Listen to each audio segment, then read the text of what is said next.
Assalamualaikum warahmatullahi wabarakatuh. Sampurasun warginet Tribun Jabar. Kembali kita bertemu lagi. Suatu kebanggaan bagi Tribun Jabar karena kami diberikan kesempatan untuk berkunjung ke rumah calon Bupati Kabupaten Sukabumi nomor urut 2 Pak Marwan. Terima kasih Pak atas waktu dan kesempatannya. Kita mulai saja diskusi atau bincang-bincang santai dengan beliau. Pak Marwan, Pak, Bapak kan maju lagi Pak ya, dua kalinya, dan mudah-mudahan takdirnya Bapak melanjutkan pembangunan yang harus dilanjutkan. Sebenarnya warga Kabupaten Sukabumi itu masih membutuhkan Bapak untuk melanjutkan pembangunan yang sudah dilakukan di periode pertama. Pak, pas pencalonan kemarin seperti apa sih Pak awalnya Bapak kok saya berani maju lagi dan ada PR yang harus saya selesaikan gitu Pak? Ya, jadi warga Tribun sebetulnya karena kondisi situasi yang mendorong saya untuk kembali berkiprah dalam pemilihan kepala daerah. 2005-2010 saya jadi wakil bupati, di mana kita bisa melihat ya kondisi Kabupaten Sukabumi yang sebelumnya saya menjadi ketua konsultan bagi pembangunan pemerintahan di Pelabuhan Ratu. Dari situ sebenarnya awal-awal kita bisa melihat kondisi Sukabumi secara utuh dari data. Jadi kebetulan hobi saya juga sama, tukang approve ya, motor trial, off-road, juga melihat potensi yang disinggung dengan data itu kan. Sehingga kalau ini dijadikan satu peluang untuk bisa mengembangkan terutama wilayah selatan yang selama ini secara infrastruktur maupun secara peluang pengembangan potensi ini tertinggal, ini ada harapan, ekspektasi saya seperti itu. Jadi waktu wakil bupati ini saya selalu mendampingi Pak Gubernur dan Pak Wakil. Pak Ade Yusuf kebetulan juga teman baik. Ya, sehingga ketika setiap turun ke lapangan mendampingi ada mimpi-mimpi yang ingin kita dorong, kita wujudkan dalam satu program bagi pengembangan Kabupaten Sukabumi. Yang UMP itu salah satu yang terwujud adalah UNESCO Global Geopark. Celetuk Pelabuhan Ratu itu salah satunya yang mendorong mulai saya begitu concern menggeluti bukan politiknya ya, tapi pembangunan di Kabupaten Sukabumi. Ketika Bapak mencalonkan kembali Pak, istri dan anak atau keluarga gimana tanggapannya? Ya, pertama memang waktu awal ya, waktu wakil dulu itu sebenarnya kalau waktu mencalonkan bupati 2014 mereka mengiyakan karena melihat tadi ada satu harapan dari mereka juga, dan juga pemikiran mereka ketika penerapan konsep di wakil untuk diterapkan ketika jadi bupati bisa terwujud. Nah, terutama istri saya sendiri juga orang yang sangat begitu care kepada masalah sosial, masalah kemasyarakatan. Dia pun merasa tertantang. Nah, dia seorang dosen, juga seorang guru yang melihat juga potensi tadi. Sehingga malahan kayaknya lebih enjoy istri saya, karena dia bisa berbuat banyak dari komunikasi sosial. Dia bisa membantu pertumbuhan anak, keluarga, semua lewat program PKK maupun program YesIDU atau program-program yang lainnya yang pemberdayaan ibu anak terutama, yang dia tanpa pernah terdengar mengeluh gitu. Dan istri saya pun mungkin juga mendorong ini karena menurut mereka ini saya bisa sabar gitu di pemerintahan, gue hebat gitu. itu karena waduh halus karena bisa sabar, jangan jadi bupati mah. Ini Ibu itu backgroundnya dosen pendidik, artinya ilmu yang dia dapat bisa ditransformasikan ke masyarakat ya. juga.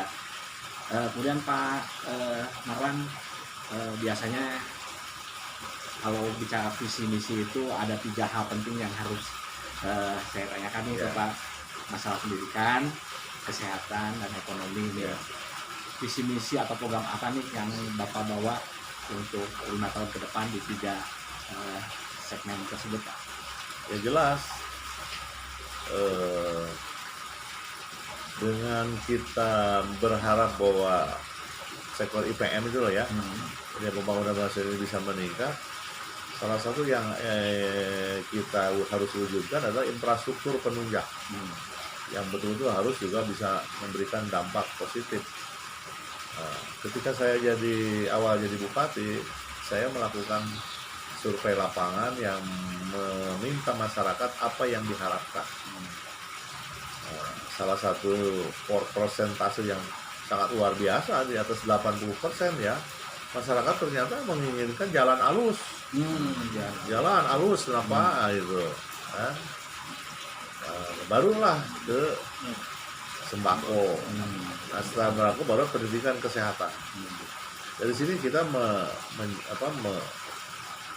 mempelajari potensi-potensi yang kita bisa lakukan, dan kita bersyukur kita merubah cara melakukan satu kajian lapangan sehingga capaian infrastruktur hari ini luar biasa lah dibandingkan dengan sebelumnya, karena jalan di Sukabumi sudah mulai ngageleser lah sebenarnya ya. Sehingga ini juga meningkatkan kesadaran masyarakat dan pemberdayaan pemungkitan ekonomi di wilayah.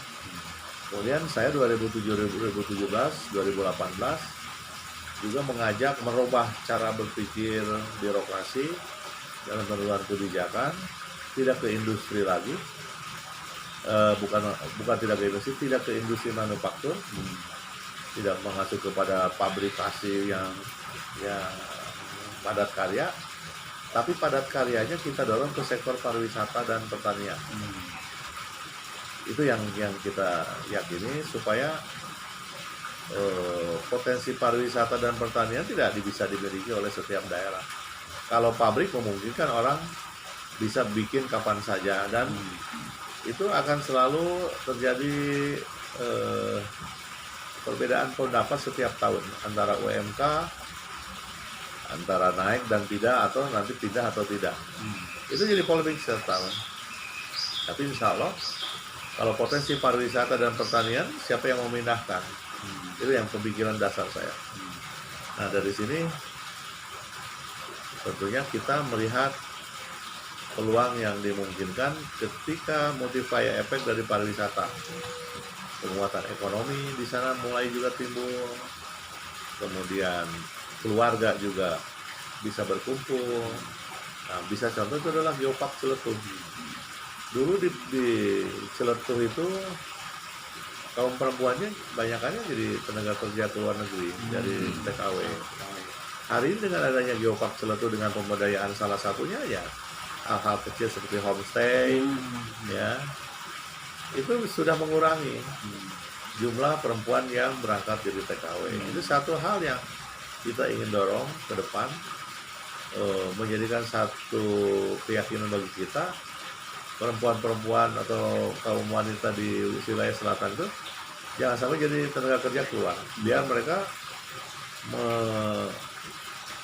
meyakinkan potensi yang dimiliki untuk dijual dengan brand Geopark. Nah itu. Jadi kalau kesehatan sudah jelas, kita membangun kembali Rumah Sakit Sagaranten yang sudah terbengkalai, dan akhirnya orang Cianjur pun merasakan manfaat. Rumah Sakit Jampang Kulon kita serahkan ke provinsi untuk bisa membantu percepatan layanan kesehatan, karena kalau kita terlalu oleh kabupaten kan anggaran juga kan terbatas. Kita minta bantuan provinsi, alhamdulillah Kemudian kita sendiri juga akan membangun kemarin tuh rumah sakit di Sukalarang untuk mengantisipasi warga kita yang dari arah timur yang selalu dirujuk ke rumah sakit di kota Sukabumi. Lalu pas kita mau bangun pas COVID, rencana kita juga mau bangun rumah sakit di Cisaat untuk juga mengantisipasi warga kita di Cisaat, Kadu Dampit, Gunung Guru supaya juga tidak ke kota. Di sebelah sana ada rumah sakit Sekarwangi yang menjadi pusat rumah sakit induk kita. Kita fasilitasi utuh dari peluang yang ada untuk kita bantu untuk pengembangannya, kita dorong terus dari mulai dokter, peralatan supaya tidak ada rujukan lah keluar dari Sukabumi yang ke Bandung ke Jakarta. Dan akses juga kita mau dorong pembangunan rumah sakit di wilayah Kalapanunggal atau Bojonggede supaya warga kita yang dari Kabandungan, dari arah barat perbatasan Banten Bogor ini juga tidak kesulitan. Inilah yang kita dorong sehingga masyarakat tidak terlalu jauh untuk mendapatkan layanan, dan yang kita sedang juga akan kembangkan terutama untuk puskesmas. Ternyata kalau dengan bayar, dengan tidak bayar pun mereka tidak begitu tertarik untuk berobat, sehingga banyak di daerah-daerah ini yang juga malas berobat. Itu kenapa? Pertama, mereka tidak punya kendaraan, kedua juga tidak ada transportasi umum, sehingga kalau berangkat ke puskesmas itu benar-benar harus punya duit untuk bayar ojek, bayar itu. Ini yang akan kita kejar untuk peningkatan kesehatan. Selain nanti ada dokter atau perawat yang berkunjung rutin ke masyarakat, tetapi pemerintah juga akan membantu transportasi tidak berbayar, dan kerjasama kita dengan ojek. Jadi semacam ojek online lah nanti yang kerjasama dengan puskesmas, dibayar setiap bulan. Sistemnya sedang kita buat untuk diyakinkan, dan aplikasi itu kalau mereka kesulitan dengan perangkat, RW itu kan di Jawa Barat dikasih Android oleh Pak Gubernur. Nah itu yang akan dimanfaatkan oleh kita. Itu gambaran untuk peningkatan di FPM kita. Kalau pendidikan jelas Pak, saya orang pendidikan, istri saya orang pendidikan, concern kita ke sana. Tetapi juga kita juga mengantisipasi kondisi-kondisi lapangan hari ini. Jadi tidak begitu saja kita bikin infrastruktur, tapi kita sendiri juga mempelajari konsekuensi pembangunan itu berdampak tidak dengan layanan. Jangan sampai kita membangun infrastruktur hanya outputnya saja, tapi outcome-nya tidak dilihat oleh mereka. Ini yang kita cermati. Dan mudah-mudahan IPM ini, terutama sektor ekonomi kita genjot, mereka mempunyai peluang untuk menjaga kesehatan dan pendidikan, sehingga Kabupaten Sukabumi nanti kalau saya terjadi pemekaran ini udah siap. Kemudian Pak, pariwisata Pak, tadi ada yang menarik Pak. Pariwisata itu contoh kita Pangandaran fokus akan jadi Bali-nya Jawa Barat, akan seperti itu juga ke pelabuhan Pak. Saya meyakini bukan pelabuhan ya, Geopark ini bisa lebih hebat dari Pangandaran. Pangandaran mah dibikin ya, diciptakan manusia itu.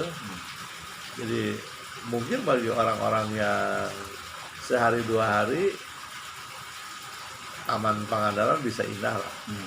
Tapi kalau alami, orang akan lebih cenderung kita akan menjual nanti pariwisata alami dengan panorama yang dianugerahkan Allah kepada kita.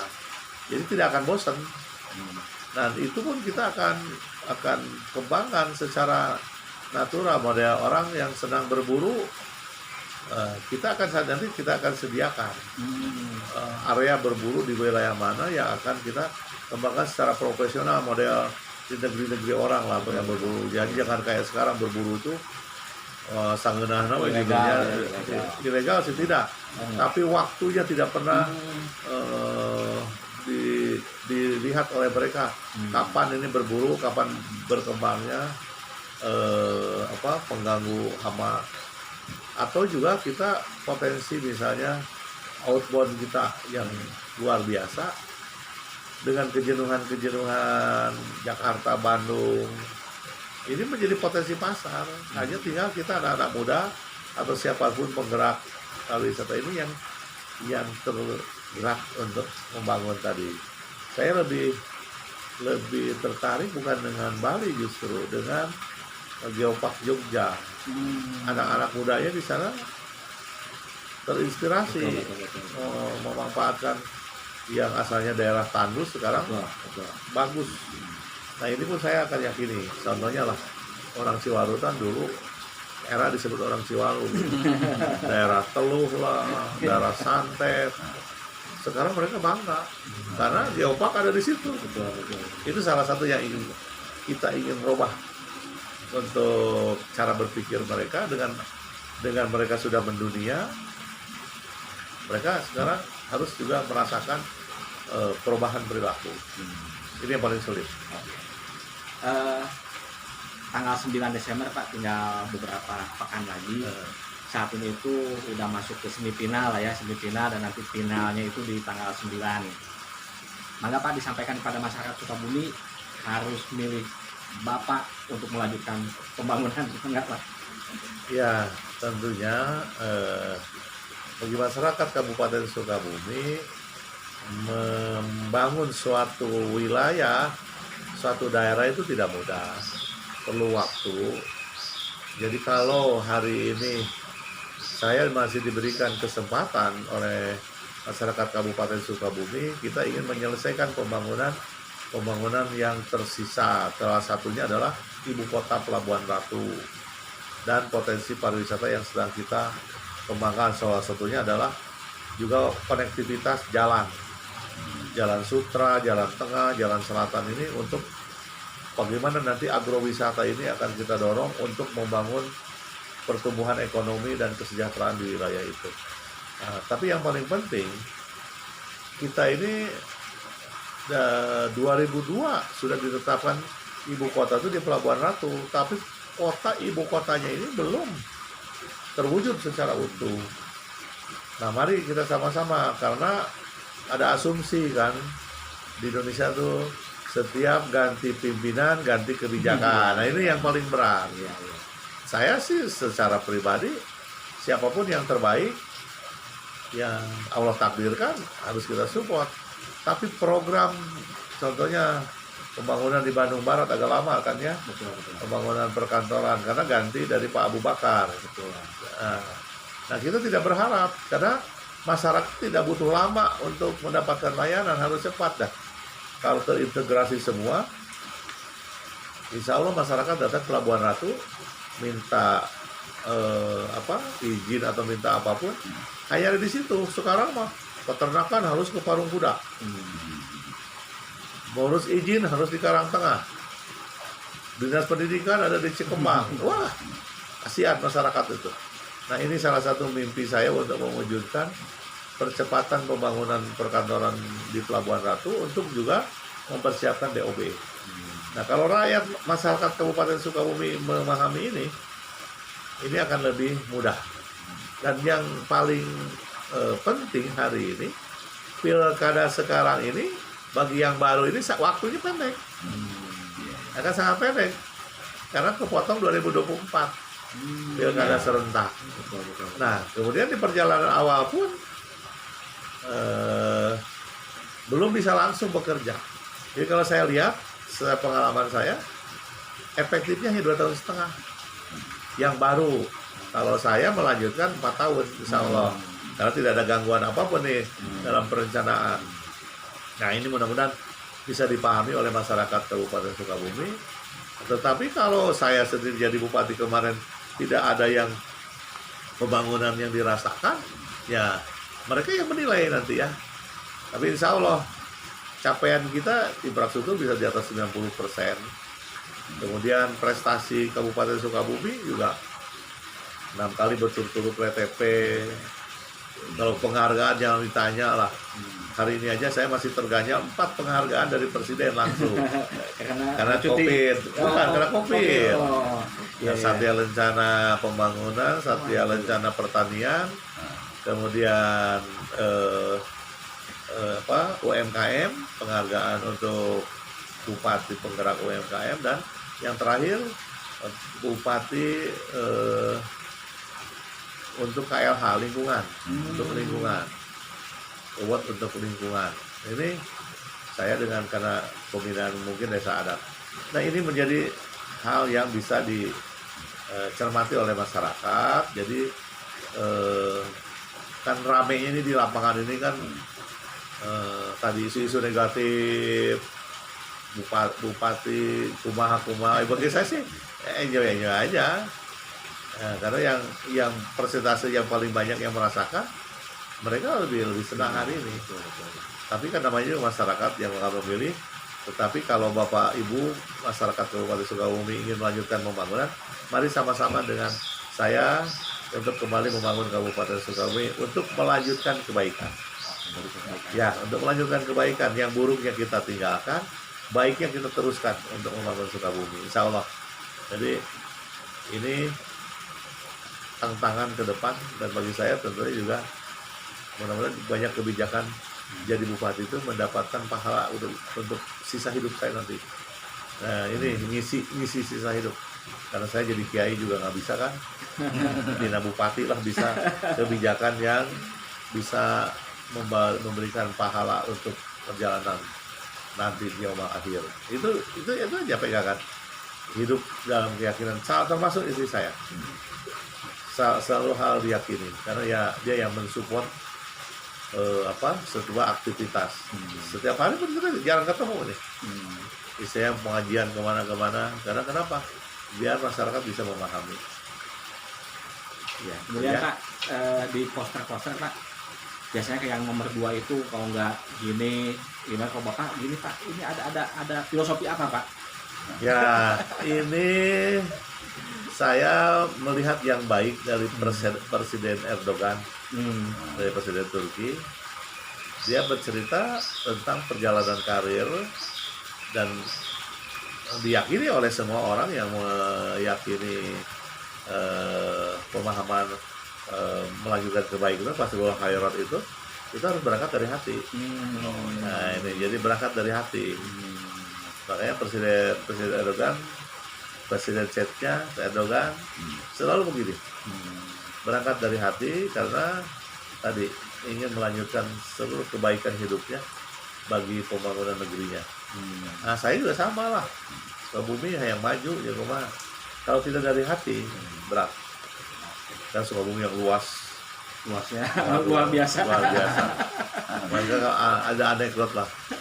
Kalau di Sukabumi lamun jadi bupatinya tuh bisa pakai motor, tuh bisa off-road, kalau jadi bupati karena tadi daerahnya.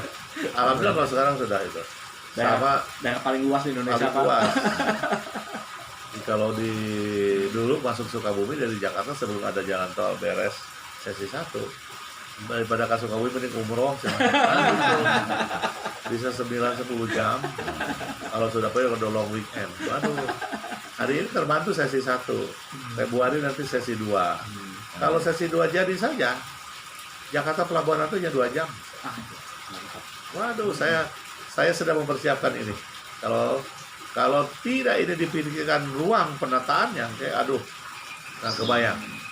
Jakarta Pelabuhan Ratu bisa 2 jam. Berarti memang tadi penataan itu harus dilanjutkan, kayak yang kalau di baru-baru lagi nanti gagal lagi ya. Bukan gagal, dia perlu waktu. Oh, perlu waktu lah, karena perlu waktu lagi. Untuk mempersiapkannya tidak mudah. Apalagi misalnya beda pemahaman, merubah lagi karakter itu yang susah. Ya mau enak orang kia datang no anyar kia. Jadi jika di jalan-jalan di Kabupaten Sukabumi melihat yang di posternya gini nih, itu berarti Pak Marwan dan Pak Yos ya. Jangan lupa nanti tanggal 9 Desember Pak, ajak masyarakat untuk 12 Pak. Nomor berapa Pak? Ya, jadi bagi warga masyarakat Kabupaten Sukabumi, jangan lupa hari Rabu tanggal 9 Desember memilih nomor 2 Marwan Yos. Mudah-mudahan menjadi pilihan yang barokah. Demikian warganet Tribun Jabar dan juga masyarakat Kabupaten Sukabumi khususnya dan warga Jawa Barat pada umumnya, bincang kami dengan calon bupati Kabupaten Sukabumi nomor urut 2 Pak Marwan ini. Mudah-mudahan beliau ditakdirkan untuk kembali memimpin melanjutkan pembangunan Kabupaten Sukabumi. Terima kasih atas waktunya Pak. Kita udah diterima di rumah pribadi beliau di Sukaraja Kabupaten Sukabumi. Lain waktu kita berbincang lagi Pak, karena kan banyak hal yang bisa kita tukar pikiran, kayak kita sharing lah ke depannya dengan media. Demikian pamit, saya Operator Riawan pamit dari rumah Pak Marwan. Sampai ketemu lagi di lain waktu. Sekali lagi tanggal 9 Desember jangan lupa datang ke TPS dan salurkan hak pilih Anda. Tetap dengan protokol kesehatannya, mematuhi protokol kesehatan. Demikian, saya mewakili staf redaksi Tribun Jabar, mohon pamit. Wassalamualaikum warahmatullahi wabarakatuh. Waalaikumsalam warahmatullahi wabarakatuh.